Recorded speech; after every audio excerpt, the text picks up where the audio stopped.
लिखने का काफ़ी लेट शुरू हुआ। मैंने पत्रों से शुरू किया लिखना। जी, जी। जो कुछ भी लिखा मैंने वो डायरी ही लिखी। कोई पढ़ेगा, कोई ईश्वर होगा वो पढ़ लेगा। मुझे लगता है कि इनकी कविता उस निष्कासित राजकुमार के कान की तरह है। डायरी लिख के मैं शांत होता था कि चलो कहीं तो लिख दिया। कज़ाकों और होड़ों की कविता में लूट लिए गए हैं। मुझे गाना है, मुझे नाचना है, तो क्या करूंगा मैं? तो मैं कविता लिखूंगा। उससे मैं उबर चुका हूं और मैं थोड़ा सा रिलैक्स होकर बैठना चाहता हूँ।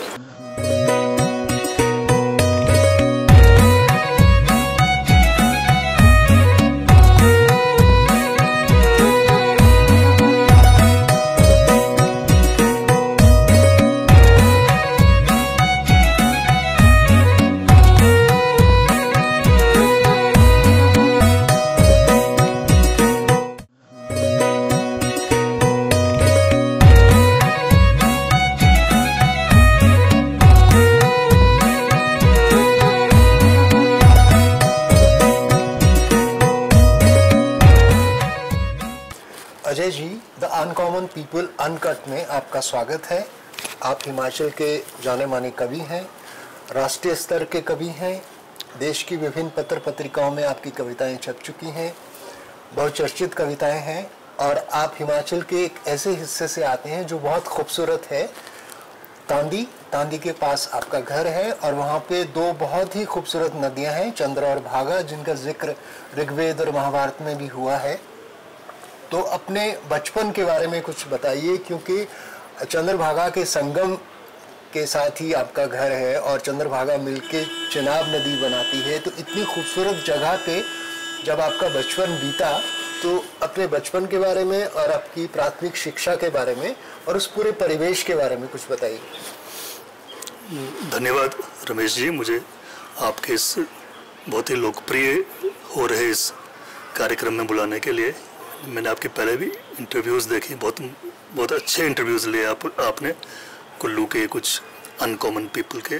मैं पता नहीं कितना अनकॉमन हूँ, और मुझे लग रहा था कि काश किसी दिन रमेश जी मेरा भी इंटरव्यू ले लेते, तो वो सपना आज आपने पूरा किया। आज वो दिन आ गया। हाँ, वो पूरा किया। धन्यवाद इस महत्वपूर्ण कार्यक्रम में मुझे बुलाने के लिए, और बहुत शुभकामनाएं हैं आपके इस चैनल को। Thank you. मैं चाहता हूँ कि चैनल सफल हो और इसके माध्यम से जो कुछ भी आप कहना चाह रहे हो, हिमालय से बाहर कुछ कोई संदेश देना चाहते हो, वो सही रूप से आपके मन मुवाफिक वो पहुँचे, वो संदेश पहुँचे हिमालय के बाहर जी। तो आपने पूछा मेरे बचपन के बारे में जी। तो बचपन के बारे में हर जगह बहुत कुछ बता चुका हूँ। मुझे ठीक से याद पता नहीं लग रहा कि मुझे कहाँ से करना चाहिए। प्राथमिक शिक्षा से शुरू करूँ तो पहली, दूसरी, तीसरी तक मैं केलंग में पढ़ा हूँ। केलंग स्कूल है जो मेरे गांव से 10 किलोमीटर दूर है। मेरे गांव का नाम सुमनम है। तांदी से 1 किलोमीटर ऊपर ढलान पर मेरा गांव है। तो वहाँ से रोड डिस्टेंस मेरा लगभग 10 किलोमीटर पड़ता है केलंग।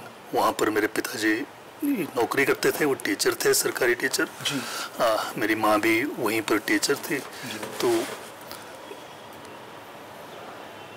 हमें बुलाया गया, तब तक हम गांव में ही थे। जब पहली में दाखिला लिया गया हमारा, तब हमें वहाँ बुलाया गया। तो वो ईयर होगा 65 की मेरी पैदाइश है। 1970 में हम केलंग गए। उससे पहले उस गांव से बाहर हमने कदम नहीं देखा था, लेकिन माँ ले जाती थी पीठ पर, लेकिन बहुत दूर नहीं, आसपास के गांव में कुछ खेतीबाड़ी में, और देखा नहीं था ज़्यादा। तो केलंग हमारे लिए थोड़ी देर पहले जो ऑफ कैमरा जो बात हो रही थी कल्चर शॉक की, मेरे लिए तो सुमनम से केलंग जाना ही एक कल्चर शॉक था। चंडीगढ़ और दिल्ली और महानगरों की बात ही अलग है। सुमनम से केलंग जाना मेरे लिए कल्चर शॉक था। इतना एक इंटीरियर हमारा गांव था, उस वक्त लाइफ ही वैसा था। गांव में पड़े रहते थे और खर्चा भी आता था, बसें नहीं होती थी, तो ये माहौल था। तो केलंग जाना ही मेरे लिए एक बड़ा कल्चर शॉक था। एक तो आपको मैं बता दूं, सुमनम मेरा पटन घाटी में एक विशिष्ट संस्कृति है, एक विशिष्ट एथनिक ग्रुप तो नहीं है, वो लिंग्विस्टिक ग्रुप है मेरा गांव। अगर हम आगे उस रोड में लद्दाख की तरफ चले जाएं तो मेरा गांव वो लास्ट है। उसके बाद हमारी भाषा 4 किलोमीटर आगे एक गांव और आता है, सामने गोजंग है, इस साइड बिलिंग है, तो वहाँ उस 4 किलोमीटर पर हमारी भाषा बिल्कुल अलग हो जाती है। हाँ, जो एक लगभग एक अलग लिंग्विस्टिक ग्रुप है वो। हाँ, उसके बारे में हम बाद में बात करेंगे। अभी आप प्राथमिक शिक्षा और उसके बाद जब आप वहाँ से बाहर निकले जी, मैं तो वही बात कह रहा हूँ कि कल्चर शॉक इसलिए लगा कि वो एक अलग लिंग्विस्टिक ग्रुप था जी जी जी जहाँ मैं गया। तो हिंदी में बात करते थे, हिंदी थोड़ी बहुत रेडियो वगैरह में सुनी थी हमने, तो केलंग में हमें हिंदी में कम्युनिकेट करना पड़ता था फ्रेंड्स के साथ भी, क्योंकि आपस में हमारी भाषाएं मिलती नहीं है। जी जी। तो संपर्क भाषा हिंदी थी, तो हिंदी बोलना भी वहाँ थोड़ी दिक्कत आती थी हमें। एक वो बड़ा कल्चर शॉक था, और वो कम्युनिटी अलग थी, उनके रंग ढंग अलग थे, खान पान, पहरावा, रीति रिवाज बहुत डिफरेंस था 4 किलोमीटर पर भी। तो वहाँ पर क्योंकि स्कूल में थे तो मदर भी पढ़ाती थी और फादर भी वहाँ पढ़ाते थे, वो एक प्रोटेक्शन तो मिला हमें, नहीं तो एक बड़ा कल्चर शॉक होता। और वो अनईजी भी लगा मुझे बहुत ज़्यादा, बहुत कंफर्टेबल नहीं होते थे हम लोग वहाँ पे, लेकिन धीरे धीरे हम मिक्स हो गए, और बाद में तो मैंने वो उनकी बोली भी सीख ली और उस कल्चर को मैंने आत्मसात भी किया। काफ़ी अरसे से आगे बात आएगी, मैंने जॉब भी वहीं पर किया बाद में, मैक्सिमम लगभग 18 साल मैंने केलंग में काटे जॉब किया। तो वो प्राथमिक शिक्षा की वही बातें याद आ रही है, और बहुत सारी बातें याद आ रही है। जो एक बच्चा होता है, मैं एक इंट्रोवर्ट था, तो मैं दबा रहता था, शर्माता था, तो खैर क्योंकि टीचर का बच्चा था तो चलो प्यारा सा बच्चा है, इसको प्रोटेक्शन, इसको हेल्प वो मिल जाता था। लेकिन अंदर बहुत कॉम्प्लेक्स था कि मैं औरों के जैसा क्यों नहीं हूँ, मुझे कुछ करने का मन है लेकिन हिम्मत नहीं होती थी करने की। इस तरह का मेरा लाइफ था। आप इतनी खूबसूरत जगह रहते थे, आपने कहा कि आपका घर तांदी से 1 किलोमीटर ऊपर था जी, तो वहाँ से तो दोनों नदियाँ दिखती हैं, चनाब भी दिखती जी, है। एग्जैक्टली मेरे घर से थोड़ा आगे जाके, और मुझे लगता है कि चनाब बहुत खूबसूरत नदी जी। तो आपने लिखना कब शुरू किया?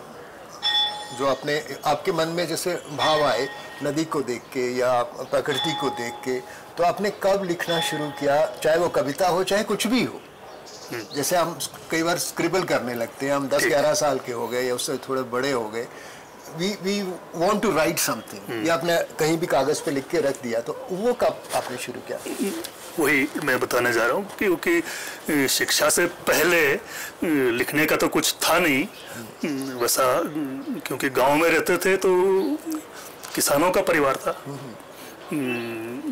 तो किसानों वाला ही लाइफ था, तो लिखने का कोई सिस्टम नहीं था और कोई वैसा मोटिवेशन भी नहीं था।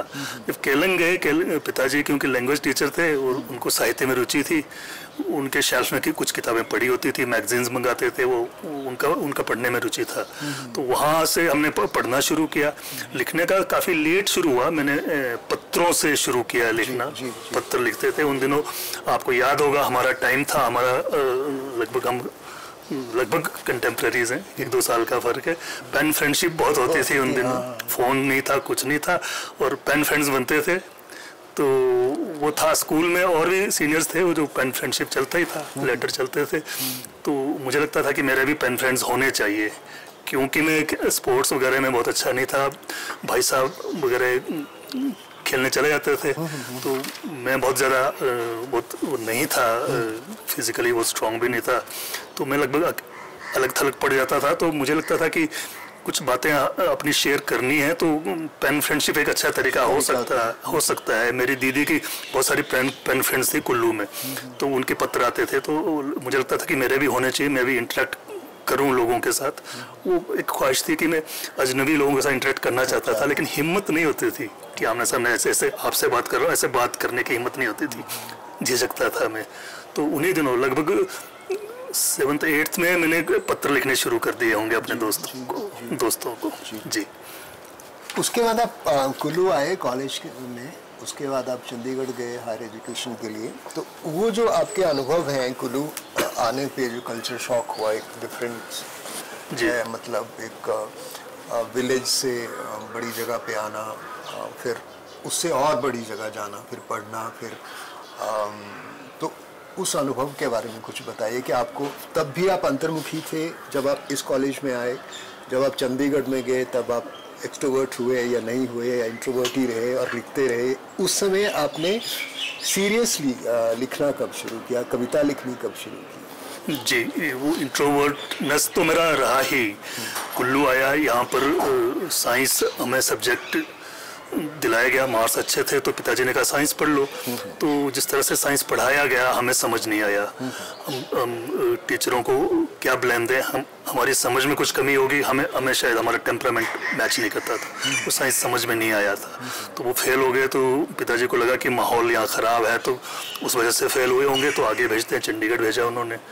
तो वहाँ भी साइंस तो हम पढ़ नहीं पाए, तो आर्ट्स पढ़ना पड़ा।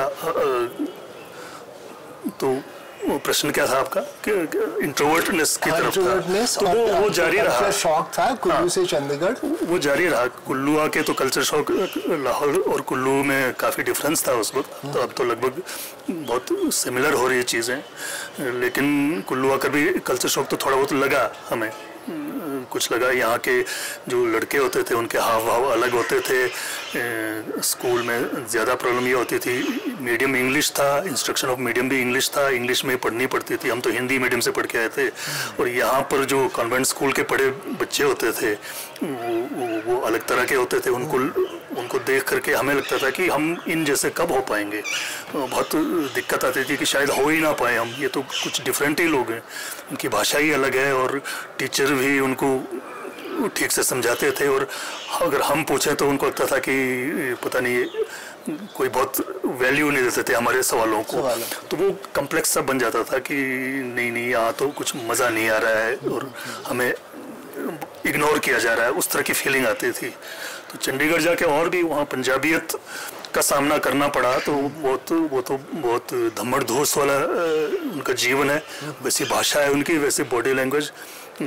1 साल तो उसमें भी लग गए हमें उससे उभरने में। लेकिन चंडीगढ़ एज ए सिटी बहुत ही वेलकमिंग सिटी है, बहुत ही वेलकमिंग सिटी। उन दिनों तो ज़्यादा ही था, और गांव की तरह ही लगता था, कोई डिस्टर्ब नहीं करता था। अगर आप पढ़ रहे हैं तो पढ़ रहे हैं, म्यूज़िक कर रहे हैं तो म्यूज़िक कर रहे हैं, कोई आपको डिस्टर्ब नहीं करता था, कि बॉदर नहीं करता था कि ये करो और वो करो। तो उस तरह से बहुत मुझे कंफर्टेबल लगा। और इंट्रोवर्टनेस तो आगे भी चला, एमए क्लास तक वो लगा ही रहा। और उसको मैं किताबें वगैरह पढ़ के, और म्यूज़िक में मेरा टेस्ट बना, थिएटर वो सब चीज़ें मैं देखने लगा, और वहाँ मैं अपने आप को कंपनसेट कर लेता था। लेकिन वो रहा, मैं इंट्रोवर्ट ही रहा, अंतर्मुखी ही रहा थ्रू आउट। आपने कविता लिखना जी कब शुरू किया? कब आपको लगा कि मेरे अंदर बहुत सारी कविताएं हैं, उनको कागज पे आना चाहिए? हाँ, वो कॉन्शियसली कभी बिल्कुल नहीं था मेरा। जब एमए में गया मैं, तो वहाँ पर मैंने लिखा है, 2-3 और इंटरव्यू में मैंने ये चीज़ बताया है। मेरे गुरुजी वहीं रहते थे, सतपाल सहगल, जिन्होंने कविता बाद में पढ़ाई मुझे। मैं एमए हिंदी में एडमिशन लिया था वहाँ पे। तो मेरे एक मित्र थे शिमला के, रवि, उसने कहा कि ये जो लाहौल का लड़का है ना, सतपाल सहगल को होता है कि ये जो लाहौल का लड़का आया एमए प्रीवियस में, ये डायरिया लिखता है और बहुत वही करता रहता है, डायरिया ही लिखता रहता है। हाँ।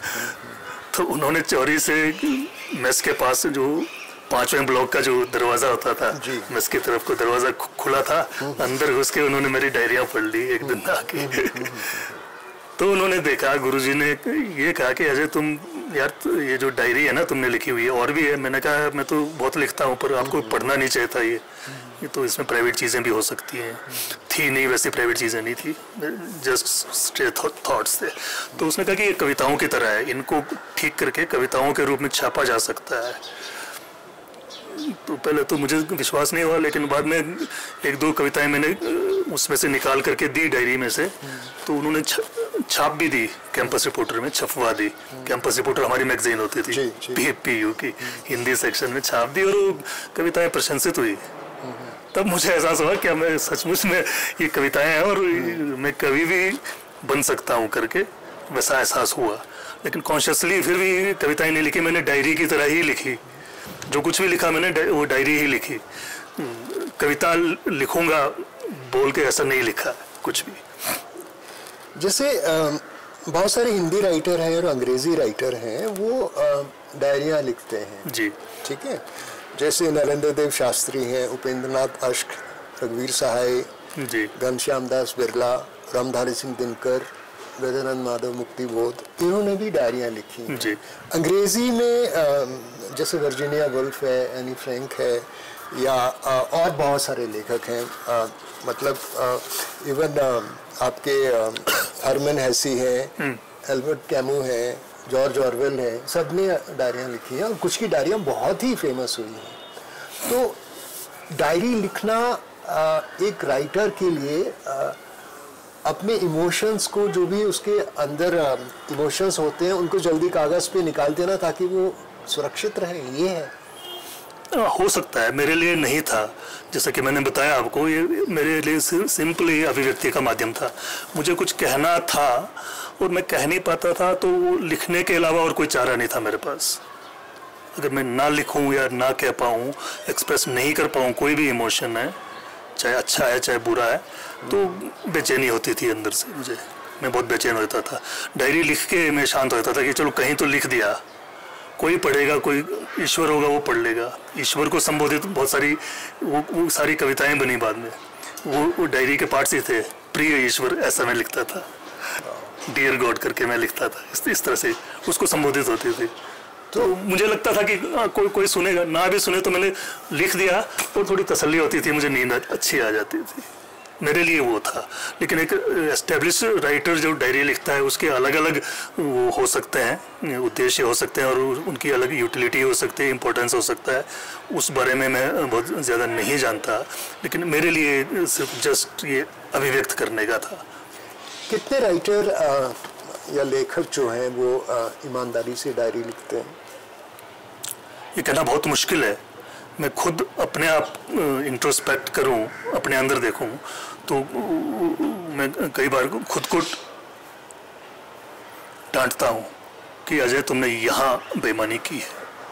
बेईमानी करनी ही पड़ेगी, मतलब आप अपने नंगा होकर के नहीं दिखा सकते।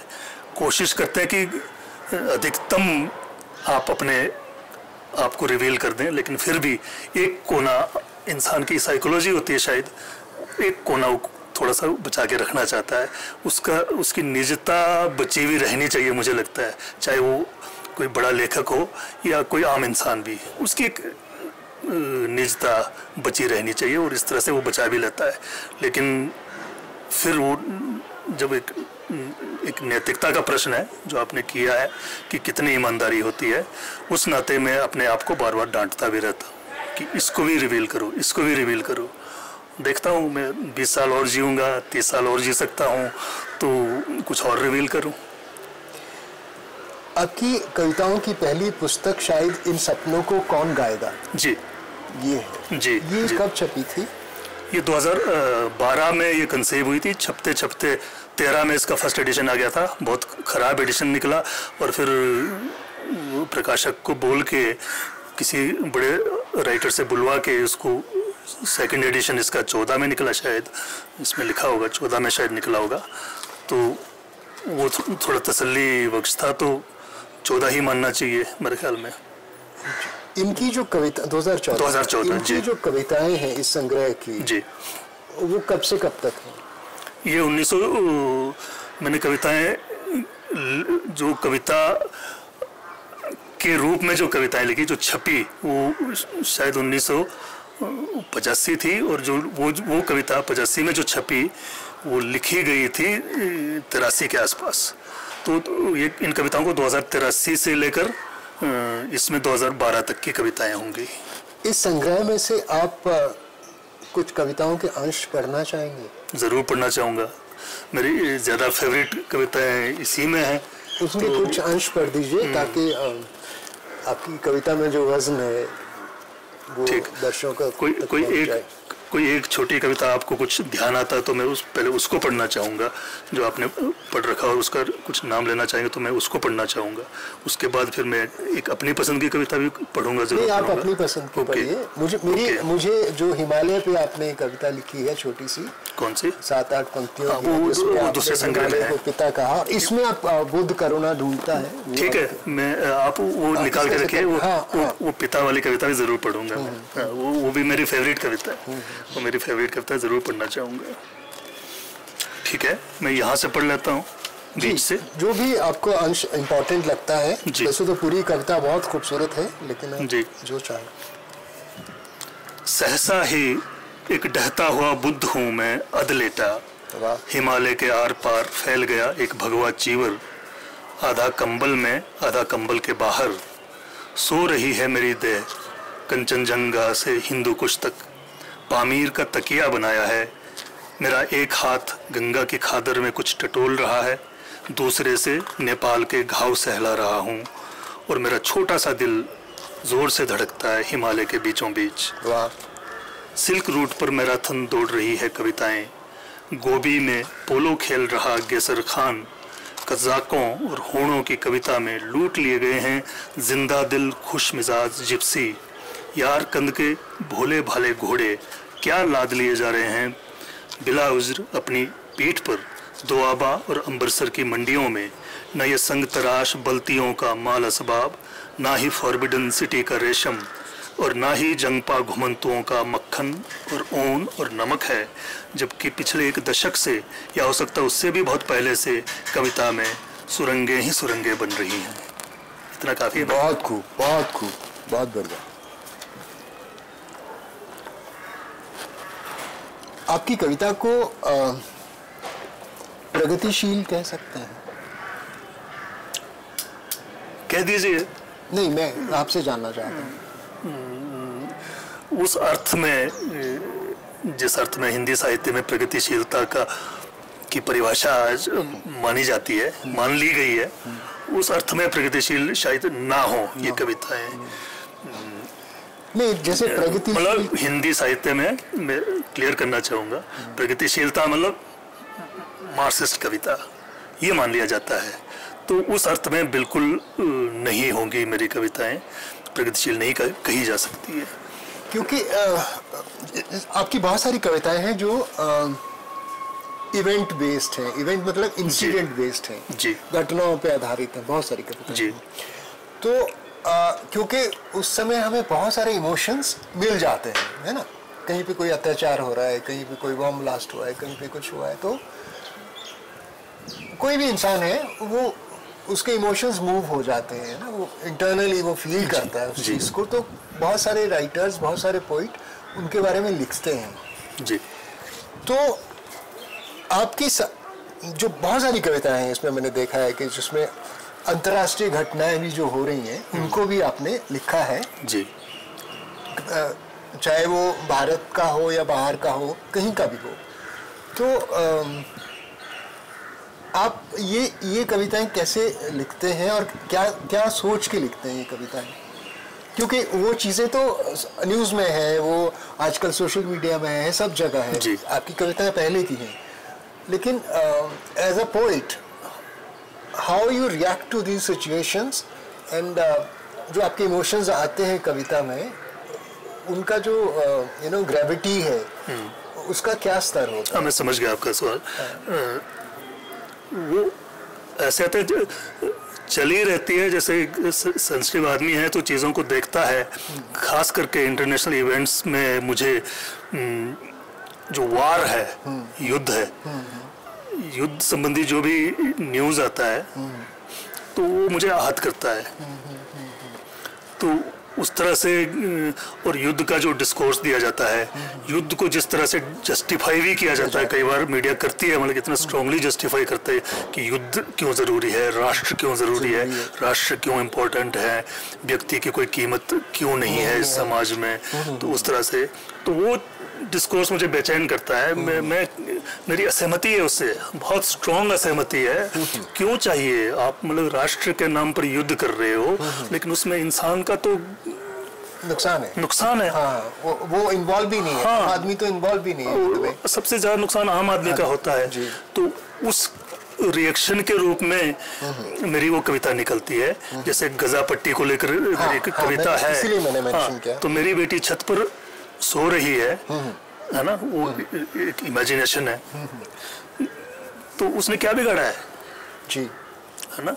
अगर मान लो गजा पट्टी की जगह इंडो पाक या इंडो चाइना युद्ध हो रहा होता तो अब मैं बॉर्डर पर बैठा हूँ, मेरी बेटी छत पे आ रही है, बैठी है और एक मिसाइल आके उस पर गिर जाती है, तो उसका क्या दोष है? उसका क्या दोष है ना।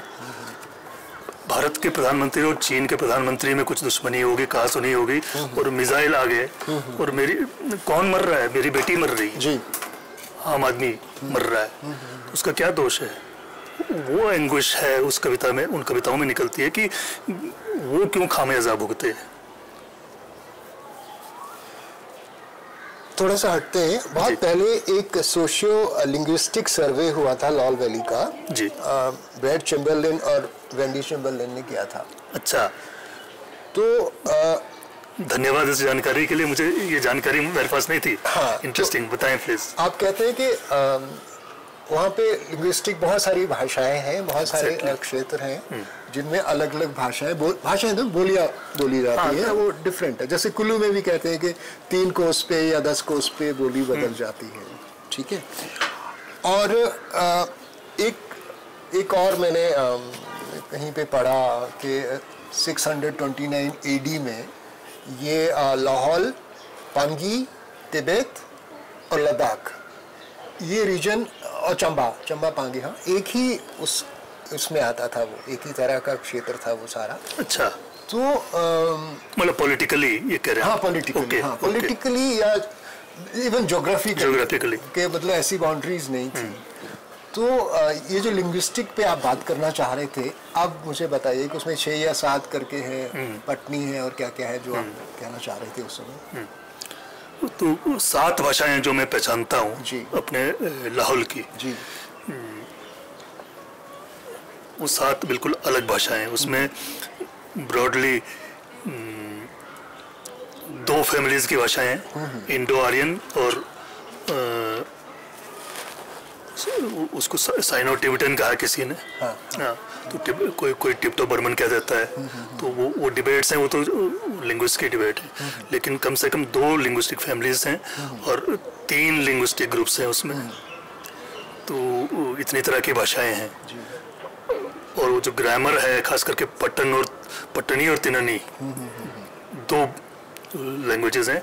इनके ग्रामर पर ग्रियर्सन ने बोला है कि ऑस्ट्रो एशियाटिक फैमिली का इंप्रेशन है, सिंटैक्स ओनली। हम वोकेबलरी की बात नहीं करते, वोकेबलरी आसपास से ले लेता आदमी, लेकिन जो बेसिक स्ट्रक्चर है उसका, that is Austro Asiatic. Austro Asiatic में आपको बता दूं, आपको तो पता है, लेकिन दर्शकों की जानकारी के लिए, ऑस्ट्रो एशियाटिक फैमिली वो होती है जो मुंडारी, संथाल, छोटा नागपुर का जो बेल्ट है, वो बेल्ट है, वो उनकी भी ऑस्ट्रो एशियाटिक है।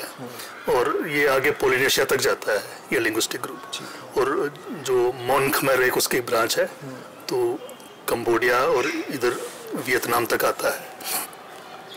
तो वो बिल्कुल अलग तरह की भाषाएं हैं। कैसे फॉसिलाइज्ड रह गई, ये रिसर्च का विषय है। उसमें भोटी का भी जिक्र है। कहते हैं कि वो तिब्बतन से ये भाषाएं इन्फ्लुएंस्ड हैं, क्या ये सही है? हाँ, बिल्कुल होंगी, क्योंकि नेबरिंग है। वोकेबलरी तो मुझे लगता है कि लाहौल की सभी भाषाओं में, इवन पट्टनी सबसे दूर है।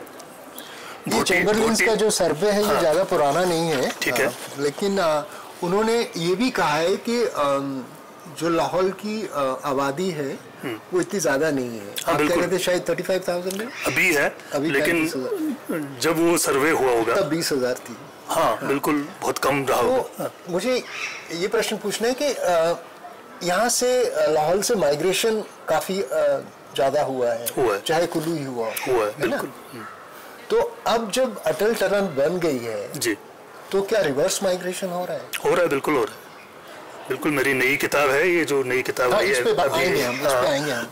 ये जो किताब आ रही है, रोहतांग आर पार, आपने बिल्कुल जायज प्रश्न पूछा। इस पर वो चीज़ रिवर्स माइग्रेशन भी, उसके रेफरेंसेस हैं इसमें। और मैं अपने गांव में बताऊं तो 18 घर ट्रेडिशनली थे, पता नहीं कब से 18 ही घर थे वो। हमारे पानी की बारी वगैरह होती है, वो सिस्टम ट्रेडिशनल तरीके से होती है, बहुत आदिम ज़माने से वही चला आ रहा है। तो उसमें 9 के 2 डिवीज़न, 18 घर माने गए ट्रेडिशनली, पता नहीं कब के पुरखों के। तो अभी रिसेंटली पोस्ट टनल ये जो है अभी कोई पानी का कोई स्कीम आया, उसमें पानी के 31 शेयर बने, दैट मीन्स 31 फैमिलीज नाउ, 18 के 31 हो गए। ये एक एग्जाम्पल, मतलब कि सैंपल सर्वे की तरह लीजिए आप, सैंपल सर्वे की तरह लीजिए। तो ये रिवर्स माइग्रेशन की वजह से। ठीक है, दूसरा प्रश्न ये है कि जैसे ही रिवर्स माइग्रेशन शुरू हुआ, ये टनल खुल गई, तो हम लोग रोहतांग चढ़ के इधर से उधर नहीं जाते, अब टनल से जाते हैं, तो उससे जो लोगों की सोशियो इकोनॉमी सिचुएशंस हैं वो भी बेटर हुई हैं। कल्टीवेशंस हो रहा है वेजिटेबल्स का, भी मैं 2 साल पहले गया था तो और वहाँ मैंने एक चीज़ देखी कि जो घर हैं, घरों का डिज़ाइन बदल रहा है। जो पुराने घर होते थे पहले मिट्टी के, जिनमें एक बड़ा वो लगा रहता था, अपना छत थी, छत पे फ्लैट रूफ, हाँ फ्लैट रूफ, घास वास ये सब, थैच रूफ, हाँ थैच तो नहीं कहेंगे, थैच इज लाइक दिस, थोड़ी हो जाती है, लेकिन फ्लैट ही होते हैं, फ्लैट, हाँ आपके यहाँ फ्लैट होते हैं, वो भी बदल रहे हैं। तो इट मीन्स कि एक इकोनॉमिक एवोल्यूशन हो गया है वहाँ पे इन सालों में, पिछले 10 सालों में। नहीं, इस तरह से बढ़ गई है। हाँ, नहीं, ये थोड़ा सा मिसकंसेप्शन है, ऐसा कुछ लोगों को लगता है और मीडिया में ऐसा कुछ प्रेजेंट किया जा रहा है, ये सच नहीं है। ये प्रॉस्पेरिटी आई है बहुत पहले से, जब कुट का कल्टीवेशन शुरू किया, उसके बाद छोटे लेवल पर, उसके बाद जब आलू आया तो उसने एक बड़े लेवल पर रेवोल्यूशन लाया और फिर पढ़ने के लिए निकल पाए हम लोग बाहर। और पढ़ने के बाद क्योंकि रिजर्वेशन की वजह से जॉब्स भी मिली, उसने एक डबल उसको इम्पेटस दिया, ज़्यादा इकोनॉमिक ग्रोथ तब करके आई। तो ये एक टनल की वजह से ये नहीं हुआ। तो जो फ्लैट रूफ्स भी बहुत पहले से छूट गए थे, हमारी याद में ही, मुझे याद आ रहा है हम अभी स्कूल नहीं गए थे, पहला जो टीन वाली जो छत है सामने भुशाल में बना था, बहुत अच्छी बड़ी फैमिली है उनका, यहाँ मनाली वगैरह में बिजनेस है, भट्ट फैमिली कहते हैं, उनका पहला जो टीन वाला छत बना था, मुझे याद है वो आवाज़ मुझे अभी भी गूंज रही है, टन टन टन। तो बोलते थे कि क्या हो रहा है ये आवाज़ भुशाल में, सुमनम में हम सुन रहे। तो बुजुर्ग कहते थे कि ये जो भट्ट परिवार है उनकी छत लग रही है, उसकी आवाज़ आ रही है। तो ये तब की बात है, 70s में ये हो चुका था। क्योंकि 2023 अक्टूबर में मैं त्रिलोकीनाथ गया था मंदिर, तो रास्ते में जालमा के पास और उसके बियॉन्ड मुझे थोड़े से घर मिले, कह सकता हूँ कि 50 घर मिले हुए पूरी जर्नी में, एक एक दो दो, तो अभी भी है वो पुराने घर, लेकिन नए घर बहुत दिखाई दिए और उनकी बहुत ही खूबसूरत छतें बनी हैं। और शायद ये ज़रूरी भी था, जो ये चेंज है, इट वॉज रिक्वायर्ड। तो अब आपकी कविताओं पे फिर से आते हैं। आपकी दूसरी पुस्तक है इस आदमी को बचाओ। एक तो आपकी जो पुस्तकों के नाम हैं वो बहुत अलग हैं और बहुत अच्छे हैं। इस आदमी को बचाओ में आपकी किस तरह की कविताएं हैं? एक कविता मैं इससे सुनूंगा, हिमालय पे जो है, लेकिन इस संग्रह में जो कविताएं हैं उनके बारे में बताइए। इस आदमी को बचाओ ये कविता 2012 के आसपास ही लिखी गई थी। उस स्टेज पर आते आते मेरी कविता में एक पैराडाइम शिफ्ट आया, वैचारिकता को लेकर भी कहें और वैसे भी मुझे ये लग रहा था कि कविता लिख के कुछ हो नहीं रहा, एक्सप्रेस तो कर रहा हूँ मैं, लेकिन इसका कुछ निकलना भी चाहिए, इस खाली विचार को लेकर क्या करना है। तो मुझे लगा कि जब तक एक्टिविज्म में ना जाए कविता लिखने का कोई औचित्य नहीं है। मुझे ये विचार मन में आने लगा। तो उस वक्त मुझे ये लग रहा था कि जब मैं इस पहले किताब की भूमिका लिख रहा था, उसमें से ये कविता निकली है लगभग कि इस आदमी को बचाना क्यों ज़रूरी है और ये आदमी कौन है ये जानना बहुत इम्पोर्टेंट है। ये आदमी बिल्कुल मार्जिन पर खड़ा आदमी है, लास्ट मैन, जो पावर स्ट्रक्चर के एंड में जो खड़ा आदमी है, उसको बचाने की बात कही जा रही है इसमें। तो मुझे नहीं लगता था कि लाहौल में उस तरह से इकोनॉमिक डिस्पैरिटीज़ हैं करके, पहले फील नहीं होता था क्योंकि मैं अपनी धुन में कविताएँ लिख रहा था। यहाँ तक पहुँचते पहुँचते मुझे ये लगा इस कविता के लिखे जाने तक डिस्पैरिटीज़ बहुत हमें दिख नहीं रही है। डिस्पैरिटीज़ हर समाज में होती है, हर भूगोल में डिस्पैरिटीज़ होती है। और इसमें जो त्वरित रिएक्शन कैसे हुआ, टनल बन रहा था तो नॉर्थ पोर्टल में, इधर कुल्लू आ रहा था अपनी गाड़ी में, तो नॉर्थ पोर्टल में एक बिहारी मजदूर था, वो बुरी तरह से घायल था, वो लगभग पता नहीं आखिरी सांसें गिन रहा था, लेकिन कोई हिम्मत नहीं कर रहा था कि उसको उठा के कुल्लू ले जाए या कुछ करे। तो मैंने कहा था उनको कि जो बीआरओ के जो ऑफिसर्स थे, कैप्टन था या मेजर था जो भी था, मैंने कहा सर आपकी गाड़ी आने से पहले मैं जा रहा हूँ, मैं लेके जाऊँगा, टनल बना नहीं था, रोहतांग के ऊपर से लेके जाना है। तो लेकिन उनकी कुछ फॉर्मेलिटीज़ थी, वो नहीं भेज सकते थे मेरे साथ। मैंने कहा तो मर जाएगा, हो सकता है मैं कहीं मढ़ी या कहीं पहुँचा दूँ, बांग में पहुँचा दूँ, किसी फर्स्ट एड, वहाँ फर्स्ट एड नहीं मिल रहा है। हाँ हाँ, वैसे तो केलंग से आ सकता था, लेकिन समाऊ आया नहीं, वहाँ पे कुछ नहीं था और वो आदमी बस आखिरी सांसें गिन रहा था। तो मैं बहुत हर्ट हुआ कि देखो, नहीं चाहते हुए भी नहीं कर सकते हैं, चाहते हुए भी हम इसको नहीं बचा पा रहे हैं। और रीज़न क्यों? कोई लोकल होता लाहौल का तो कोई बॉदर नहीं करता, तो उठा के ले जाता, वो क्योंकि मजदूर था, आउटसाइडर था और उसको बचाने वाला कोई नहीं था। तो उस तरह से वो कविता निकली। और क्योंकि मैं उन दिनों मेरे मन में वही चलता था कि लाहौल तो एक स्टेज पर आ गया है, खा पी रहा है, उस स्टेज पर पहुंच गया है बहुत, हालांकि बहुत अभी रिसेंटली ही बहुत प्रिमिटिव स्टेज से उठ के वहाँ तक आया। लेकिन ये लोग देखो, ये भी कोई संथाल या कोई मुंडा या कोई होगा, बड़ैक होगा या कोई होगा, हमारा ही साथी होगा, रोजगार की तलाश में आया, लेकिन इसको कौन बचा रहा है? अब वो कविता पढ़ना चाहेंगे? कौन सी? इस आदमी को बचाओ? हाँ, वही वो पढ़ना चाहूंगा, या आपने कोई और निकाल के वो छोटी सी है, वो हिमालय पे है, वो छोटी सी है, वो बाद में पढ़ लूंगा। वो 4 पंक्तियां, ये कविता पढ़। हाँ, मैं पहले इस आदमी को बचाओ पढ़ लेता हूँ जी। इसको शायद मुझे मजा आए इसको पढ़ने में।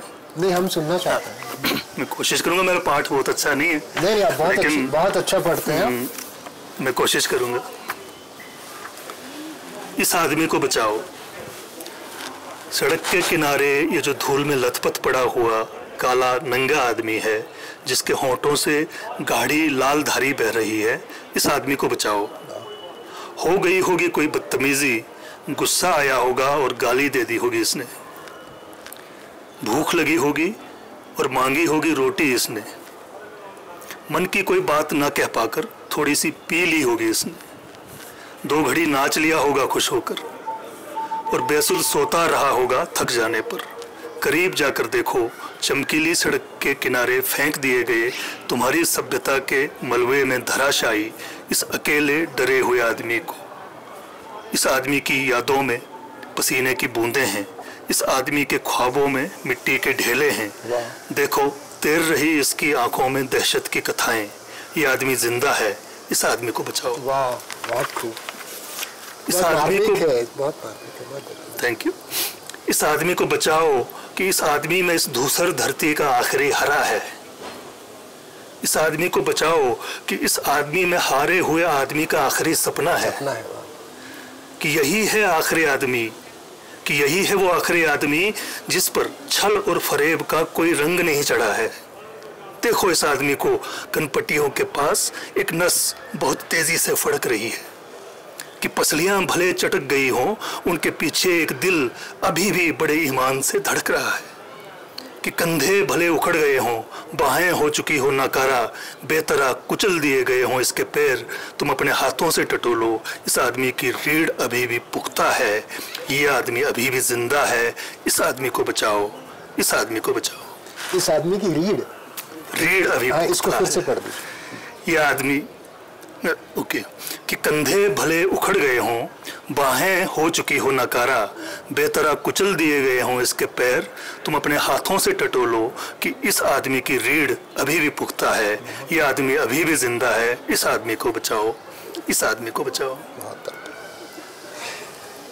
ये कविता ऐसी है जो आपको आपके अंतर्मन तक को झकझोर सकती है, अगर आप में थोड़ा सा भी मानवता कहीं शेष है किसी भी इंसान में, चाहे वो कितना ही कठोर हो। जी, मैं इस आदमी इस कविता के बारे में बताना चाहूँगा कि कविता में स्पेल्स आते हैं। आप स्वयं कवि, आप जानते हैं मतलब इवोल्यूशन के डेवलपमेंट के स्पेल्स आते हैं। तो ये तीसरे स्पेल की कविता है। ये पहली मेरी ब्यूंस की टहनियाँ 2004 के आसपास, मतलब कि लगभग 20 सालों की जो अर्जित मेरी वो निधि है, वो ब्यूंस की टहनियाँ सुना दीजिए। हाँ, वो भी सुनाऊंगा। ब्यूंस की टहनियाँ है। उसके बाद 2010 में मैंने बुद्ध वाली कविता पढ़ी है, वो दूसरा स्पेल था, वो भी सुननी, वो दूसरा स्पेल था। और तीसरे स्पेल में ये कविता निकल करके आई है। और वो उसमें बिल्कुल मैं लगभग कह सकते हैं कि प्रगतिशीलता के बिल्कुल उसमें था, इन्फ्लुएंस में था। मैं प्रगतिशीलता को लेके ही एक प्रश्न पूछ लेता हूँ आपसे। जरूर। कि प्रगतिशील कविता और परंपरागत कविता में आपको क्या फर्क लगता है? इस तरह से मैंने सोचा नहीं, इसको इस बाइनरी में नहीं सोचा मैंने। फिर भी मैं कोशिश करता हूँ कि नामवर जी ने कहा कि जो प्रगति होती है ना, विकास होता है,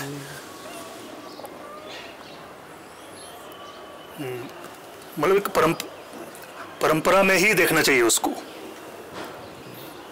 एक जंप की तरह नहीं होता विकास। It's a slow process. Ji.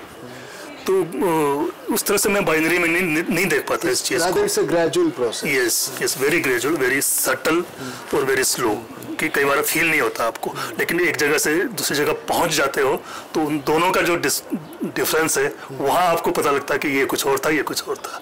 In between आपको फील नहीं होगा कि ये वही प्रोग्रेस है, वही प्रोग्रेसिविज्म का सही डेफिनेशन है, जैसे नामवर सिंह कहते हैं, और मैं उसको एंडोर्स करता हूँ, वो सही है। लेकिन परंपरागत कविता और प्रगतिशीलता में अगर डिफरेंस करना हो ब्रॉडली, जिस सेंस में आप पूछ रहे हैं, तो रोमांटिक कविता जो थी हमारी, छायावाद की कविता थी, या साथ में पैरेलल एक चली थी राष्ट्रीय सांस्कृतिक धारा की कविता कहते हैं उसको हिंदी साहित्य में, जिसमें मैथिली शरण गुप्त, जयशंकर प्रसाद तो छायावाद के थे, और ये दिनकर, ये सब चले थे उसमें, सोहनलाल द्विवेदी वगैरह जो भी है। तो उन दोनों से एक जो शिफ्ट आया था, तो वो एक प्रगतिशील कविता मानी गई थी। बल्कि प्रगतिशील कविता से भी पहले हमें कहना चाहिए कि नई कविता आई थी, नई कविता, हाँ, प्रयोगवादी कविता आई थी, है ना। ये सब अलग अलग आंदोलन है। प्रगतिशील बाद में जो मार्क्सिस्ट एक विचार काफी वो हावी हो गए पूरे हिंदी परिदृश्य में, तो उसको एक प्रगतिशील कविता के रूप में उसको परिभाषित किया गया। तो हमें ये कहना चाहिए कि फर्क प्रगतिशील कविता और पारंपरिक कविता में तो नजर आ जाएगा, लेकिन बीच के ये 2-3 और जो वो हैं स्टेजेस हैं, उनको समझते हुए ही वो उस फर्क पर हम डिस्कस कर सकते हैं। क्योंकि नई कविता, प्रयोगवादी जो कविता थी, वो अज्ञे से शुरू होती है, और सबसे बड़े कवि अभी भी अज्ञे जी का असर जो है आगे तक चलता है। पूछना चाह रहा हूँ, आपने कहा है कहीं कि आपको गजानन माधव मुक्तिबोध जी और अज्ञे जी और कुमार विकल जी, इनकी कविताएं या इनका साहित्य आपको अच्छा लगता है? हाँ, इस तरह से एग्जैक्टली। तो उसकी कोई वजह? हाँ, उस तरह से मैं एनालाइज कर पाऊंगा। आपने 3 एग्जांपल दे दिए, मुझे आसान हो गया। कुमार विकल की बात करें तो है मार्क्सिस्ट है ना। आगे मार्क्सिस्ट नहीं थे, एग्जिस्टेंशलिस्ट थे, वो अस्तित्ववादी थे। कुमार विकल मार्क्सिस्ट है, मुक्तिबोध भी मार्क्सिस्ट है। तो कुमार विकल और मुक्तिबोध में फर्क मैं आपको बताऊंगा, वहां से चीजें क्लियर होगी दर्शकों के लिए कि कुमार विकल अकविता एक आंदोलन आई थी। हाँ, अकविता। जैसे वेस्ट में बीट जनरेशन है, ब्रिटेनिक पोइट्री है ना, तो उसी तरह से यहाँ पर अकविता आई थी। तो बहुत ही एनार्किस्ट किस्म की कविता मानी जाती है। हालांकि बहुत अच्छे हमारे चंद्रकांत देवताले वगैरह सब ने, मुक्तिबोध भी एक दौर में, मतलब कि कविता के वो वृत्तियाँ उनमें मुक्तिबोध में भी दिखाई देती हैं। लेकिन मुक्तिबोध तब हट जाते हैं जब उनके गद्य को पढ़ करके देखें तो उनका वैचारिक इवोल्यूशन जो है बिल्कुल मार्क्सिज्म के लाइंस पर होता है, उसी फॉर्मेट में होता है। कुमार विकल उससे अलग हट करके, छिटक करके एक फ्री थिंकर्स जो होते हैं उनकी तरह एक वैचारिक पद्धति है उनकी, और कविता में भी इस वजह से अराजकता है। मुक्तिबोध में वो ट्रिमिंग है। हालांकि एग्जिस्टेंशलिज्म का प्रभाव मुक्तिबोध पर भी बहुत ज़्यादा है। बहुत सारे हमारे मार्क्सिस्ट कवियों से ज़्यादा है मुक्तिबोध में। लगभग रामविलास शर्मा ने तो उनको अस्तित्ववादी ही घोषित कर दिया था। वो तो नामवर सिंह ने कहा कि नहीं, ये प्रगतिशील है, तो उस तरह से प्रगतिशील बन गए। तो ये डिबेट्स हैं और बहुत क्लियर करके बताना दर्शक को बहुत मुश्किल हो जाता है, क्योंकि आपका दर्शक घूमता रह जाएगा कि अब ये क्या बात हो गई, एग्जिस्टेंशलिज्म क्या आ गया, ये आंदोलन क्या होते हैं, ये सब चीज़ें। लेकिन हाँ, वो एग्जाम्पल से हमें पता लग सकता है ये डिफरेंसेस हैं। तो वो क्या होता है कि एग्जिस्टेंशलिस्ट जो कविता होती है, अस्तित्ववादी कविता, उनका प्रारब्ध कहाँ है, उनका गंतव्य कहाँ है, वो अध्यात्म की तरफ जाती है। मार्क्सिस्ट कविता, जिसको हम प्रगतिशील कविता कहते हैं हिंदी में, मिसनोमरी होगा मैं नहीं जानता, नाम रखने के लिए कर दिया। मार्क्सिस्ट कविता अध्यात्म की तरफ जा ही नहीं सकती, क्योंकि वो नास्तिक विचारधारा की कविता है। नास्तिक विचारधारा बुरी नहीं है, बुद्ध भी नास्तिक था, तो वो अध्यात्म की तरफ नहीं जा सकता उस तरह से। जिस तरह से अज्ञेय और निर्मल वर्मा और इस तरह के लोग, उनका वो लोग देखिए ना, मैं आपको एक सवाल करता हूँ कि अज्ञेय और निर्मल वर्मा कितना अच्छा लगता है पढ़ने में। बचपन में तो हम फैसिनेट हो जाते थे उनको पढ़ के कि इनसे अच्छे तो कोई लेखक ही नहीं है। लेकिन एक वैचारिक ग्रोथ के साथ ये पता लगता है कि ये अंत में ये लेकर के कहाँ जा रहा है ये हमें, क्योंकि नोवेयर है ना। उस सवाल का जवाब आज तक किसी को नहीं मिला है कि हमारे जीवन का उद्देश्य क्या है, हम यहाँ किस लिए हैं इस धरती पर। ये एग्जिस्टेंशलिस्ट की एक सोच होती है, तो उसका जवाब नहीं मिलने वाला किसी को, फिलहाल तो नहीं मिलने वाला। अब साइंस इतना प्रोग्रेस कर ले तो वो कुछ खोज ले तो खोज ले, अदरवाइज नहीं मिलने वाला। और आध्यात्मिक और वो बौद्धिक जुगाली बनकर ही रह जाती है जब तक कि उसके सामाजिक सरोकार सामने ना आए। सामाजिक सरोकार और वो प्रगतिशीलता ये कहती है कि वो थोड़ा और लाउड होकर आना चाहिए, ताकि जो हाशिए पर जो बैठा हुआ है, जिस आदमी को हमने बचाना है, वहाँ तक तो पहुँचे ना कम से कम। अज्ञेय और निर्मल वर्मा जैसे लोग इस आदमी तक नहीं पहुँच पाते। ये एक डिफरेंस है। अगर आप उस दृष्टि से अगर चाहते हैं तो परंपरा और प्रगतिशीलता को डिफ्रेंशिएट करना। क्या आपको लगता है कि जो बाजारवाद है वो और जो प्रकाशन उद्योग है जी, वो प्रगतिशील कवियों के लिए चुनौती खड़ी कर रहा है? नहीं, ऐसा कुछ भी नहीं है अभी, बल्कि अभी तक का दौर है ना। अभी जो केंद्र में सत्ता परिवर्तन हुआ 2014-15, तो उससे पहले तक का दौर तो वैचारिक दृष्टि से पूरे भारत में, ना केवल हिंदी पट्टी में, साउथ में भी जाइए, वेस्ट में जाइए, मराठी, उधर बांग्ला में जाइए, तो वो सारी प्रगतिशील साहित्य का ही दौर था। उनको कोई दिक्कत नहीं आई। प्रगतिशील लेखकों ने खूब मजे किए हैं, अच्छा लाइफ रहा है। मुक्तिबोध जैसे कुछ बिरले हैं जिन्होंने जो पूंजीवाद का दंश सही मायनों में झेला है और वो सरवाइव नहीं कर पाए उस स्ट्रगल में, क्योंकि उनका रियल था स्ट्रगल, उनका स्ट्रगल रियल था। वो उन्होंने कोई छद्म नहीं ओढ़ा था। अभी हाल ही में आपकी पुस्तक आई है, विश्व पुस्तक मेले में इसका अनावरण हुआ जी, रोहतांग आर पार। तो इसके बारे में कुछ बताइए, क्योंकि इसमें बहुत सारे संस्मरण हैं, डायरी के पन्ने हैं और बहुत कुछ है एक किताब के अंदर। ऐसे लगता है कि आपका पूरा रचना संसार कविताओं को छोड़कर समाया है, ऐसा मैं कह सकता हूँ। हाँ, तो कह सकते हैं। हाँ, तो इसके बारे में बताइए, रोहतांग आर पार, क्योंकि शायद हमारी पीढ़ी के लोगों ने रोहतांग देखा है जब रोहतांग से ऊपर हम नीचे जाते थे कोकसर की तरफ जी, और अब हम टनल से जाते हैं साउथ पोर्टल, नॉर्थ पोर्टल और मिनटों में निकल जाते हैं, वहाँ आर पार हो जाते हैं, आर पार हो जाते हैं। लेकिन वो जो समय था जब पुराने समय में लोग लाहौल से आते थे जी और सामान लेके जाते थे, वो अलग समय था जी। तो इस रोहतांग आर पार के बारे में कुछ बता दीजिए। इसमें लिखा है कि एक हिमालयी कवि के नोट्स जी। ये किताब, इस किताब को लिखने का विचार आपको कैसे आया, क्योंकि ये आप कविता से हटके पद्य में आ गए या गद्य में आ गए? गद्य में आ गया, गद्य में गद्य से गद्य में आया, वर्सेस प्रोज। तो ये कविता भी, जैसा कि मेरा लेखन पूरा लेखन है, मैं कॉन्शियसली मैंने कुछ लिखा नहीं है और किताब कंसीव करके लिखा भी नहीं गया है, कभी भी मैंने लिखा नहीं जाएगा मेरे से। कुछ लोग लिखते हैं, बड़े ऑथर्स हैं, वो किताब कंसीव करते हैं और फिर उसको लिखते हैं, मैं उस तरह से नहीं लिख सकता। मैं बहुत ही अनऑर्गेनाइज्ड किस्म का आदमी हूँ, मैं उस तरह से कर नहीं सकता कोई भी काम, मैं अपने मूड पर करता हूँ कोई भी काम।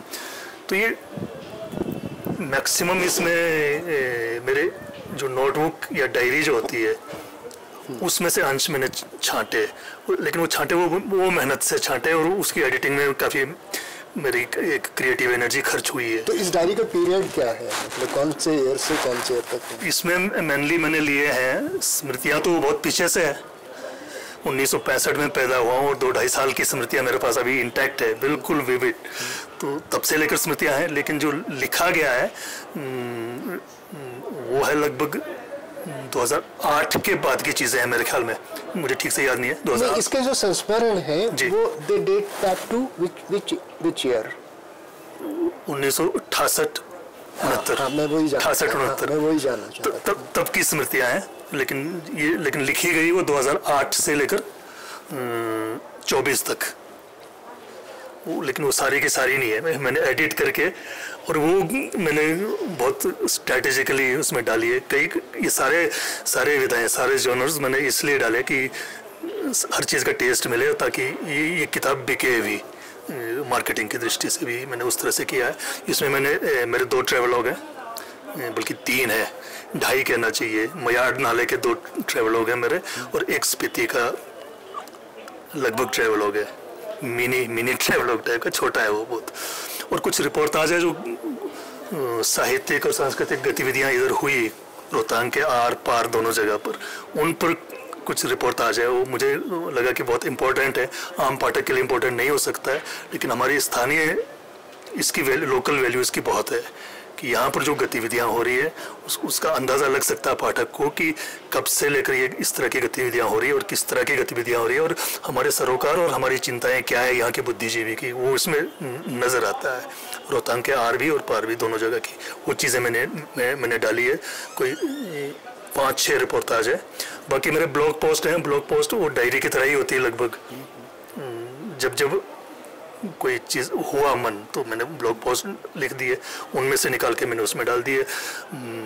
कुछ पत्र हैं, 2 पत्र हैं शायद इसमें, या 3 पत्र हैं, 2.5 पत्र होंगे, तो वो पत्र भी डाले हैं मैंने। और है मेरे डायरी के अंश तो है ही है, छोटे छोटे नोट्स, 1 लाइन के नोट भी है कुछ, और 3 पेज के नोट्स भी हैं, तो वो डायरी के अंश हैं। और बस यही सारी चीज़ें हैं इसमें। तो मुझे लगा कि इसकी यूटिलिटी मेरे लिए ये था कि ये जो कविताएं हैं मेरी, ये काफ़ी जटिल भी मानी गई हैं, बहुत कम्युनिकेट शायद नहीं हो पाती उस तरह से। कवि लोग तो पढ़ लेते हैं, हाँ, जैसे आप लोग इजीली आप लोगों को कम्युनिकेट हो जाती है, आम पाठक को कम्युनिकेट नहीं हो पाती है। तो मुझे लगा कि इन नोट्स के सहारे, इन नोट्स में उन कविताओं के रेफरेंसेस हैं, ज़रूर मिल जाएंगे। रेफरेंसेस देख के आपको लगेगा कि हाँ ये ऐसा तो इसकी कविता में था, तो पलटा जाए तो वो ज़्यादा अच्छे से खुलेगी आम पाठक को। वो मेरा उद्देश्य था इस किताब को लाने का। और बाकी मुझे लगा कि अब मैं 60 साल का हो गया हूँ, तो अब मेमोरीज वाश भी होती है, तो टाइम पर इनको अभी कलेक्टेड है तो उसको एक डॉक्यूमेंटेशन के रूप में मैं रख लूँ, सहेज के रख लूँ, हो सकता है किसी के कुछ काम आए। पुस्तक मेले में जब इस पुस्तक की चर्चा हो रही थी और अवलोकन इसका लोकार्पण हुआ जी, उस समय साहित्य अकादमी विनर अनामिका जी वहाँ थी। उन्होंने कहा कि 5 सेंसेस है आपकी इन सब चीज़ों में, तो शायद ये बहुत बड़ा कम्प्लीमेंट है। बहुत बड़ा कम्प्लीमेंट और मेरे लिए बहुत बड़ा रेवलेशन है। इस तरह से किसी कवि ने नहीं देखा मेरी कविताओं को। मैं खुद जानता था, उसने बेसिकली, मैं आपको रिकॉर्डिंग भी दूंगा, वो मेरे भतीजे ने रिकॉर्ड किया या मेरे ब्रदर ने रिकॉर्ड किया, उसने सेंसुअलिटी की बात की है। मेरी कविताओं में सेंसुअलिटी किसी को नज़र नहीं आई, नहीं आई, शायद आपने पकड़ी हो और अनामिका ने वो चीज़ पकड़ी है। वहाँ से उन्होंने बात ही वहाँ से शुरू की। और मेरे लिए तो मतलब कि वो बहुत बड़ा शौक था, अनामिका का आना ही बड़ा शौक था कि वो आ गई ऐसे ही, वो शेड्यूल में नहीं थी लेकिन आ गई। तो मैंने कहा आप बोलिए, फिर आप आ गई हैं तो, क्योंकि मैं जानता हूँ बहुत अच्छी पाठकों में से एक है अनामिका, मेरी अच्छी, बहुत अच्छा लिखती हैं, बहुत अच्छा, बहुत किताबें पढ़ती हैं। पर्सनली मेरी पाठक है वो। अच्छा। और नहीं, ये मुझे नहीं मुझे वो बताती रहती है कि ये वाला अच्छा लगा, ये वाला उतना अच्छा नहीं लगा, वो बताती भी रहती है मुझे। अब आप 2 कविताएं पढ़ दीजिए जी। जो आपकी व्यूज की कविता है और एक बुद्ध की कविता है। ठीक है। अपने संग्रहों में से बुद्ध का तो एक पार्ट मैंने पढ़ लिया था। हाँ, तो एक कविता आप और पढ़ना चाह रहे थे। ओके। जो नहीं, मैं उसी 3 स्टेज। हाँ, वो उसी की बात है, वो जो लंबी कविता है, एक बुद्ध कविता में करुणा ढूंढ रहा है। एक चीज मैं और पूछना चाह रहा था, आपकी जो कविताएं हैं कुछ एक बहुत लंबी हैं। हाँ। तो ये सोनेट्स और पेट्रार्कन सोनेट्स में आती हैं, सप्तक कहते हैं हिंदी में? हाँ, नहीं, जो 14 लाइन की कविता है। मैं समझ गया, मैं समझ गया। सोनेट्स नहीं, मुझे ठीक से याद नहीं आ रहा है। अच्छा। वो पढ़ते थे हम छंद अलंकार वगैरह। तो ये मुझे ठीक से याद। कुछ कविताएं बहुत लंबी हैं, जैसे मधुशाला शायद मैं सबसे लंबी कविता मानता हूँ, वो बहुत ही लंबी है, लेकिन वो जैसे शुरू होती है वैसे ही उतनी खूबसूरती से खत्म होती है। तो बच्चन जी ने शायद वो बहुत दिल से लिखी है, और वो आप जितनी बार उसको पढ़ लो आपको उतनी बार वो अच्छी लगती है। जी जी। मैं साल में 1-2 बार उसको पढ़ लेता हूँ। तो अभी आप ये कविता पढ़ के सुना दीजिए जो आप पढ़ना चाह रहे थे। नहीं, पहले मैं आपने जो कहा उसका जवाब दे दूं। जो आपने कहा वो सोनेट्स वगैरह कुछ नहीं है। वो कोई भी छंद और अलंकार में बद्ध मेरी कविता नहीं है। बिल्कुल ही फ्री वर्स की कविता लिखता हूँ मैं, बल्कि कहीं कहीं बहुत गद्यात्मक है। मेरी 2 लंबी कविताएं बहुत ही गद्यात्मक है, बहुत ही गद्यात्मक है। तो मैंने कुछ अपने विचार व्यक्त करने हैं, उसमें मैं बहुत ज़्यादा बॉदर नहीं करता हूँ कि ये मीटर में है नहीं है, इसमें इसकी लिरिसिज्म जाती रही है, जो कुछ नई भी कविता है उसमें राइम्स स्कीम शायद है ही नहीं, जो बहुत कम है। होती है, कुछ लोग कर रहे हैं, जैसे अष्टभुजा शुक्ल वगैरह हैं, उन्होंने अभी भी उसको कायम रखा है, उसको बिल्कुल छंदबद्ध कविताएं लिखते हैं वो। और यश मालवीय है, बहुत अच्छे छंदबद्ध कविता लिखते हैं वो, लेकिन अटता नहीं ना। जो आज के जीवन की जो जटिलता है आधुनिक युग की, और पोस्ट मॉडर्न कहना चाहिए, आधुनिक भी नहीं है, अब तो हम पोस्ट मॉडर्न उत्तराधुनिक ज़माने में जी रहे हैं, तो उसके जीवन की जटिलता है, उसके जीवन की विसंगतियाँ जो है ना, वो हमारे पारंपरिक मीटरों में अटती नहीं है।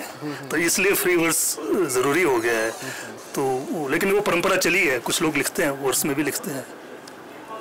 तो लेकिन मेरी कविताएं वो लंबी कविताएं हैं, उसमें किसी भी फॉर्मेट में, परंपरागत फॉर्मेट में नहीं है।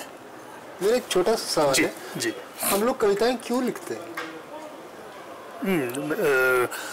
अलग अलग कारण है कविताएं लिखने के। मैंने फिर मैंने 2-3 और इंटरव्यूज़ में कहा कि बेसिकली इस चीज़ को यहाँ से समझें कि दो तरह का लेखन होता है। एक तो शौकिया लेखन भी होता है ना, कोई भी, कुछ लोग नहीं मानते, कुछ लोग जो अच्छी तरह से जानते हैं लेखन के इस प्रोफेशन को या इस उसको गतिविधि को। एक होता है शौकिया लेखन, एक होता है जो मजबूरी का लेखन। तो 2 तरह के लेखन होते हैं, तो दोनों ही कारण होते हैं। आपको यश कमाना है, लोगों के सामने आना है ना, उसलिए भी लिखता है आदमी। और आपको कोई बात कहनी है जो अदरवाइज नहीं कही जा सकती, जो आपको लगता है कि कहना मुश्किल है, तब आप कविताएं लिखते हो। या फिर आप अपने आप को एस्टेब्लिश करने के लिए सोसाइटी में एक कवि के रूप में, बुद्धिजीवी के रूप में, ऐसा भी लेखन होता है। ऐसे बहुत सारे लोग होते हैं, मैंने देखा है। तो ये दोनों रीज़न होते हैं कविता लिखने के। आपका प्रश्न था ना कि कविता क्यों लिखते हैं? हाँ, ये दो तरह के रीजंस होते हैं। तो मैं अपना लेखन जो है मेरा मजबूरी का ही लेखन है, ये मैं ईमानदारी के साथ कह रहा हूँ, बिल्कुल मजबूरी का लेखन है। अगर ऐसा नहीं है कि कोई कविता नहीं आ रही तो मैं जबरन लिखने बैठ जाऊँगा, मैं नहीं करूँगा। मैं तब लिखूँगा जब लिखे बिना रहा नहीं जाएगा मेरे से, मुझे कहना ही कहना है। मैं पठानिया जी मेरे दोस्त हैं, तो मैं उनको कुछ बात नहीं कह पा रहा हूँ किसी भी वजह से, तो मैं कविता में कह दूंगा। मेरे पिताजी ने कुछ मुझे कहा, मेरे पिताजी ने कोई हरकत की तो मुझे पसंद नहीं है, लेकिन मैं पिताजी को नहीं कह सकता, तो मैं कविता लिखूंगा। मेरा बॉस है ऑफिस में, उसने कोई गड़बड़ कर दी, मेरे साथ ही कर दी या मेरे कोलीग के साथ कर दी, और मैं कुछ नहीं कह पा रहा हूँ तो मैं कविता लिखूंगा।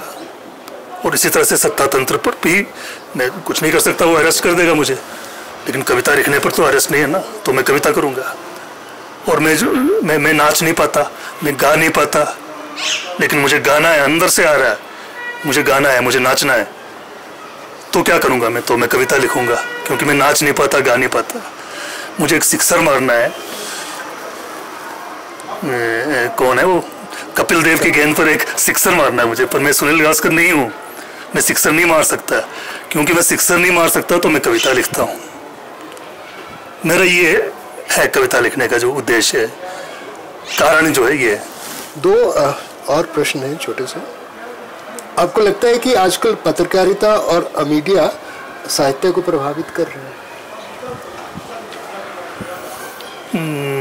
ये कहना, मतलब कि स्टेटमेंट देना थोड़ा मुश्किल काम है, नहीं देना चाहिए, लेकिन परस्पर प्रभावित तो करते ही हैं पत्रकारिता और साहित्य। मीडिया और साहित्य आपस में प्रभावित तो करेंगे ही एक दूसरे को, लेकिन आजकल कुछ स्पेशल ढंग से कर रहा हो मुझे नहीं पता। लेकिन जो सोशल मीडिया है, फेसबुक पर पर्टिकुलरली हमें कहना चाहिए, फेसबुक पर जो कविता आ रही है वहाँ पर बहुत खराब कविता भी आ रही है। यही मेरा प्रश्न था कि सोशल मीडिया के युग में लोग ज्यादा कविताएं लिखने लगे हैं जी, या हमें ज्यादा कविताएं दिखने लगी हैं? वो एग्जैक्टली बाद वाला है। कविताएं हर कोई लिखता है, हर आत्मा में महाकाव्य पीड़ा है, मुक्तिवाद की पंक्तियां हैं। हर कोई कवि है अंदर से, कोई अलग अलग कारणों से लिख नहीं सकता है और कम्युनिकेट नहीं कर पाता है, पब्लिश नहीं कर पाता है, लेकिन फेसबुक ने इजी कर दिया उस चीज़ को। वो लिख रहा है और उसको पता है कि कोई बिगाड़ भी नहीं सकता, वो अपनी बात कहनी है, कह दी मैंने। इससे पहले कि हम ये वार्तालाप खत्म करें, आप अपनी कविता सुना दीजिए जी, और फिर हम अगर कोई प्रश्न रह गया हो तो, या अगर आप कुछ अपने आप से कहना चाहें जो मैं नहीं पूछ पाया। नहीं, जब तक आप नहीं पूछेंगे मैं कुछ नहीं कहना चाहूँगा। मैं जो कुछ कहूँगा कविता में ही कहूँगा, लेकिन आप पूछेंगे तो मैं ज़रूर उत्तर देने की कोशिश करूँगा। मैं कौन सा पढ़ रहा हूँ अभी? जो भी आप बताएं। आप व्यूज वाली कविता, व्यूज वाली पढ़ लूँ? बहुत चर्चित है वो, और शायद बहुत लोगों को याद भी हो गई है। हाँ, वो मेरे मन की कविता भी है जी, उसको पढ़ लीजिए। और मैं इस कविता को अपने अचीवमेंट की तरह मानता हूँ। जी, पढ़िए। और बहुत एफर्टलेसली निकला था ये, एक दिन अचानक। जी जी, अचानक निकल गया था जी। बहुत सारी कविताएं नदी के प्रवाह की तरह होती हैं जी, वो बहती रहती हैं। जब आप लिखना शुरू करते हैं बिल्कुल, तो खुद बहने लग जाती है, आपको ज्यादा सोचना नहीं पड़ता। जी जी, आपके जो सारे विचार हैं वो एक श्रृंखला में आते रहते हैं, जैसे नदी बहती है और कहीं कहीं उच्छृंखल हो जाती है। कविता भी कहीं कहीं ऐसे थोड़ा उच्छृंखल हो जाती है, लेकिन बाद में बहुत खूबसूरत वो निकल, कहीं कोई चट्टान आ जाता है तो पानी उछलता भी है। बिल्कुल वही मैं कह रहा हूँ, कहीं उच्छृंखल हो जाती है लेकिन फिर वो अपनी गति से चलती है। क्या बात है। मैं आपकी कविताएं पढ़ रहा था, मैंने एक किताब आपकी खत्म कर ली है, दूसरी पर मैं अभी लगा हूँ। और मेरी कविताएं बहुत साधारण है, बहुत सरल है, वो उनमें कोई भी कविता साधारण नहीं होती, कोई गांठें नहीं है। कोई भी कविता साधारण नहीं होती है, उसके बहुत ही निहितार्थ होते हैं, सूक्ष्म और बहुत सटल अर्थ होते हैं। वो समझने के लिए एक मन चाहिए, एक संवेदनशील मन चाहिए समझने के लिए। मैं शिद्दत से पढ़ रहा हूँ आपकी कविताएं। और आपने नदी की बात की, आपकी बहुत सारी कविताओं में नदी, याद, चाय, चट्टान, क्या बात है। आपकी कविता इन चीजों से भरी हुई है।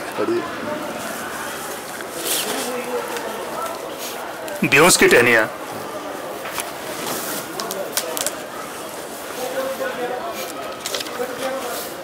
हम ब्योंस की टहनियां हैं, दराटों से काट छांट कर, सुंदर गट्ठरों में बांध कर हम मुंडेरों पर सजा दी गई हैं। खोल कर बिछा दी जाएंगी, बुरे वक्त में हम छील दी जाएंगी, चारे की तरह जानवरों के पेट की आग बुझाएंगी।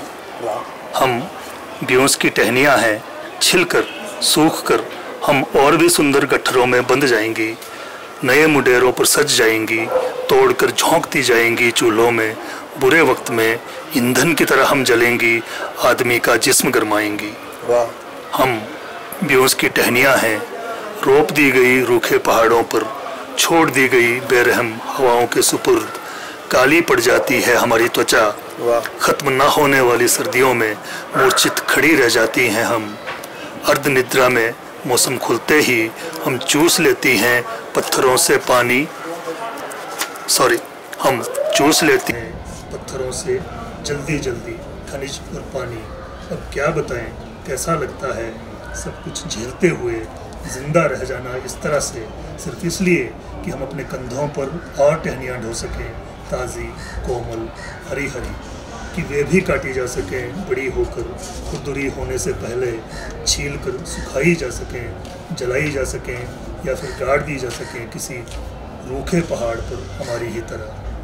हम व्योस की टहनियाँ हैं, जितना चाहो दबाओ झुकती ही जाएंगी, जैसा चाहो लचकाओ लहराती रहेंगी, जब तक हम में लोच है, और जब सूख जाएंगी कड़क कर टूट जाएंगी। और ये एक कविता जो मैं चाहता हूँ जी, हिमालय पे, हाँ वो छोटी कविता बहुत खूबसूरत। अच्छा, थैंक यू। ये कविता एक उत्तराखंड के कवि है शैले, अच्छे कवि हैं। जब हम पहल पत्रिका में जब मैं छपा था, सेकंड टाइम जब मैं छपा था, पहल हिंदी की काफ़ी बड़ी पत्रिका है, अब बंद हो गई है। ज्ञान रंजन जी निकालते थे जबलपुर से, 2-2 ढाई साल तक लोग इंतजार करते थे कि पहल में छपेगी हमारी कविताएं। तो एक वो होता है उस वक्त क्यूरियोसिटी होती है कि हाँ वहाँ छपना है, वो एम्बिशन कि पहल में छपना है, तो वो भी एम्बिशन था मेरा। किन पत्रिकाओं के आज ना होने का आपको दुख है कि ये पत्रिकाएं होती तो निश्चित रूप से पहल, और हंस, वो हंस जो राजेंद्र यादव का हंस था, 1986 में शुरू किया। 1986 से मैंने पढ़ना शुरू किया, 15 सेक्टर रेडी मार्केट में वो हंस निकला था, तो हंस हम जानते थे। मेरे पास पहली प्रति है उसकी शायद। अरे क्या बात है, क्या बात है। मैंने अभी वो नहीं संभाल के रखी है। जब शिफ्ट हुआ था मैं वहाँ से चंडीगढ़ से पंचकुला, तो वहाँ वो मिसप्लेस होगी मेरी बहुत सारी डायरियाँ और हंस की वो तमाम प्रतियाँ, तो वो रेडी मार्केट से मैंने खरीदी थी। हम हंस को जानते थे प्रेमचंद से, पुरानी हंस प्रेमचंद की थी। तो मुझे लगा कि अभी छप रही है और ये हंस है, 1986 में छप रही है और ये हंस है। तो कारण क्या है, देखा तो वहाँ संपादक राजेंद्र यादव है, तो मैंने खरीद ली। सस्ती थी, पता नहीं ठीक से याद नहीं आ रहा, बहुत सस्ती थी वो। मैंने खरीद ली और पढ़ना शुरू किया।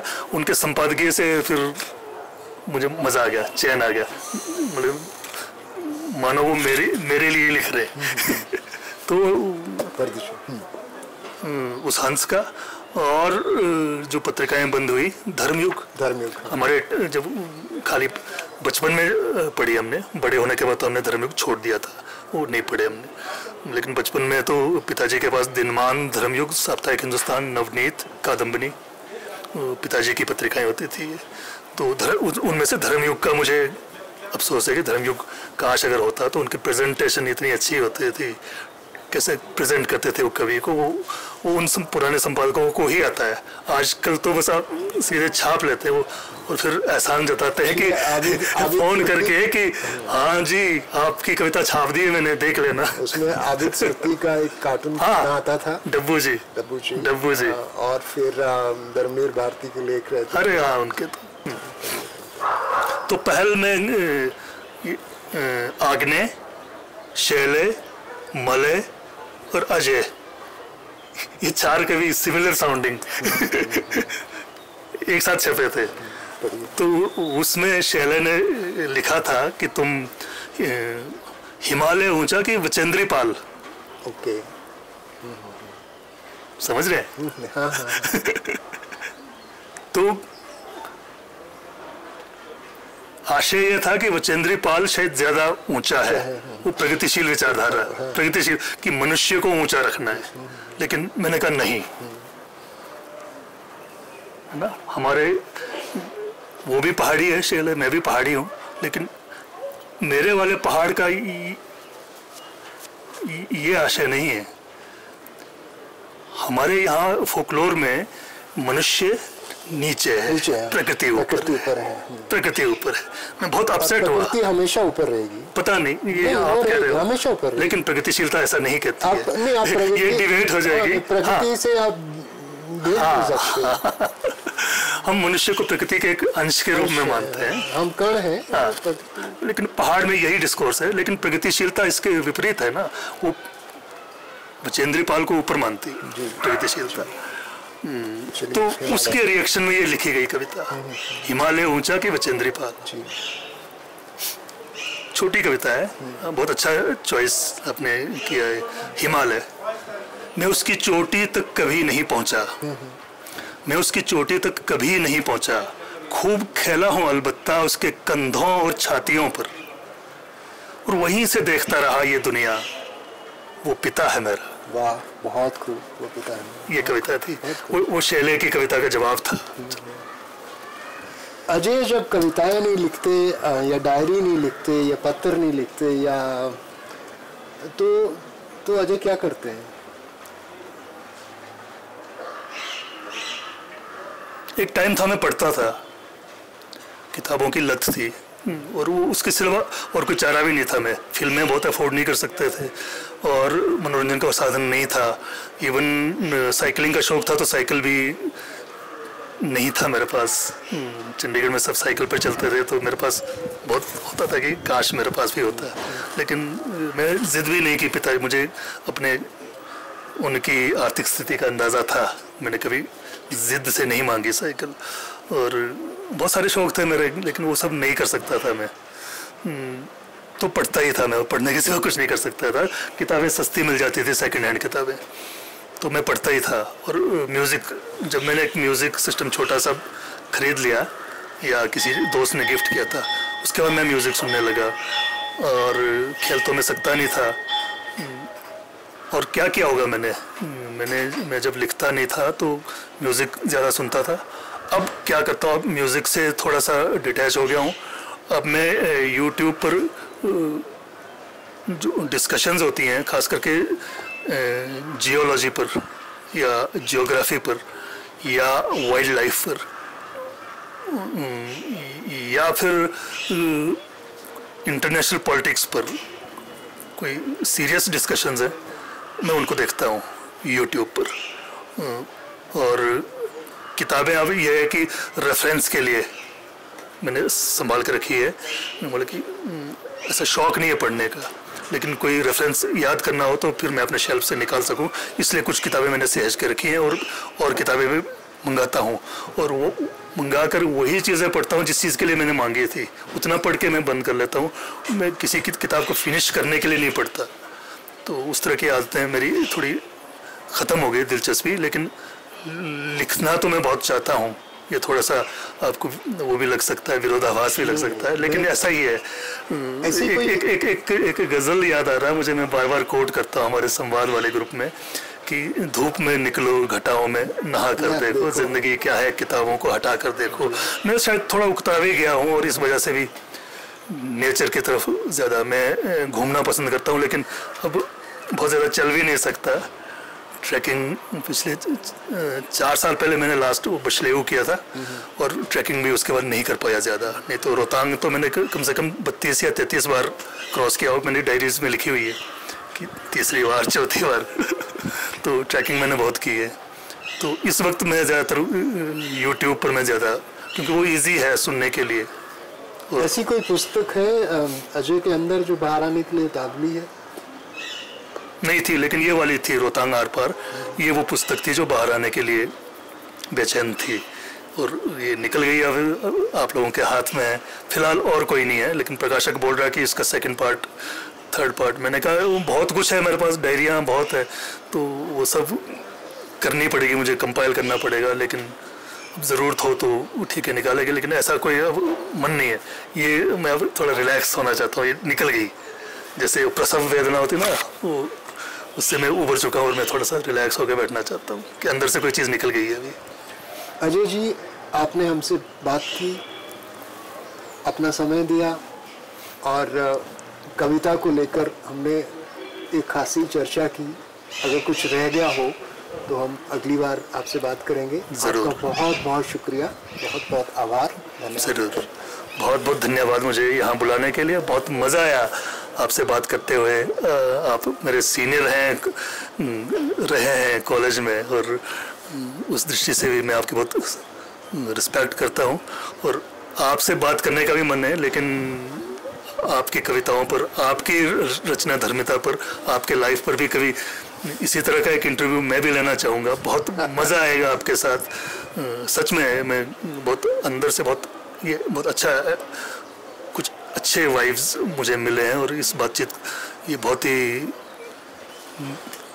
पर्सनली मेरे लिए बहुत अच्छी रही है डिस्कशन। दर्शकों के लिए पता नहीं मैं कितना कर पाया हूँ, नहीं कर पाया हूँ। अच्छा कहा।